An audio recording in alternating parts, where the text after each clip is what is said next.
Hi guys! Welcome again to my YouTube channel, iFix Electronics. So today's videos guys, meron akong ipapakita sa inyo na bago kong gamit. So ito po ay isang laser engraving machine mula kay Daja. So this video is not sponsored. So guys, okay. So dito meron tayo ni engrave na sarili kong sling bag.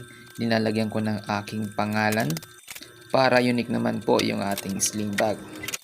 Ang engraver na to ay meron lamang size na pwede ma-engrave na 8x8 cm.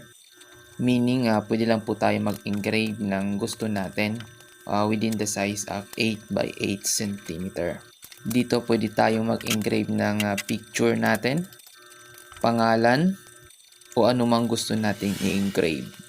Ang pang-engrave po pala nito ay medyo matagal. Umabot ako dito ng 12 minutes sa pangalan ko lamang. Meaning, pag picture po yung i-engrave natin, medyo matagal po siya. So, yan na po yung kinalabasan ng ating na-engrave.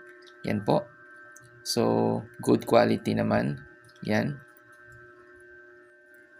Abangan yung mga ka-iFix sa next video. I-review po natin kung paano gamitin itong laser engraving machine para ma-share po natin sa iba. Okay?